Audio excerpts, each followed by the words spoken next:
আপনাকে কিন্তু গত বছর কোক স্টুডিওতে আমরা সবাই দেখেছি। কোক স্টুডিওর সাথে যুক্ত হলেন কিভাবে এবং সেই জার্নিটা একটু শুনবো। কোক স্টুডিওর সাথে যুক্ত করার পেছনে একজনই আমাকে সবচেয়ে বেশি ইন্সপায়ার করেছেন এবং তিনিই সব কিছু আমার জন্য one of the mentor I look up to is Arnab da, Sayan Chowdhury Arnab. খুবই একজন মুডি মানুষ। হুট করে একদিন ফোন দিল, মিঠুন আমার সাথে একটু দেখা করো।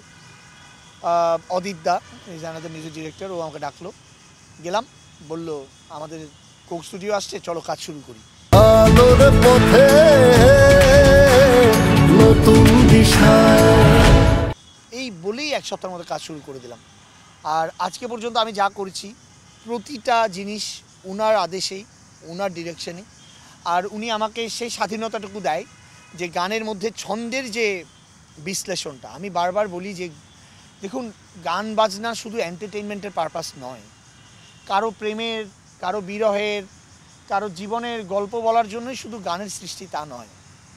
গান, এর সঙ্গীত এর চেয়ে অনেক বড় একটা জিনিস।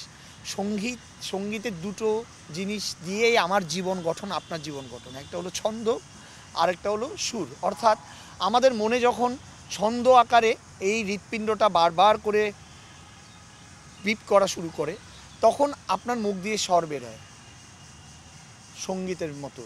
আর যেদিন এই ছন্দটা বন্ধ হয়ে যাবে, আপনি আর সেদিন কথা বলতে পারবেন না। তো আপনার শরীরেই কনস্ট্যান্ট 24 আওয়ার্স কিন্তু একটি সঙ্গীত বহমান।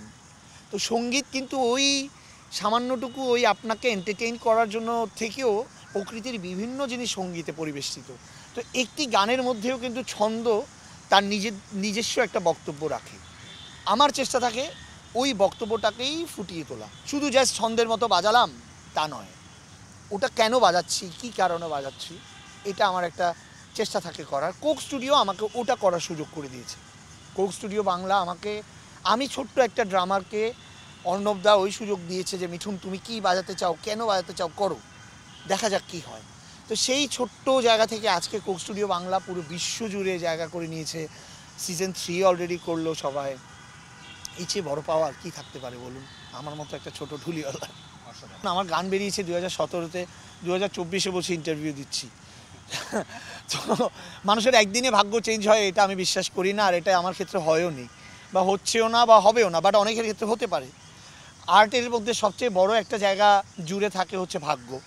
তো সেটা নবগ্রহই এবং বিধাতাই ডিসাইড করে। তো আমি কখন এই কাজটি করবো আমি জানি না, তবে যদি যখনই করি, কখনও যদি করে থাকি, আমি বারবার বলছি আমি সেই জিনিসটা নিয়ে আসতে চাই যে আমি প্রতিবারই মৃত্যুর আগে পর্যন্ত বলে যেতে চাই, সঙ্গীত আপনার শুধু এন্টারটেনমেন্টের জিনিস নয়, এটি জীবনের ধারা, এটির নামে জীবন। তো ওই জিনিসটাই যদি আমি কখনো সুযোগ পাই সিনেমায় করার, তাহলে করব।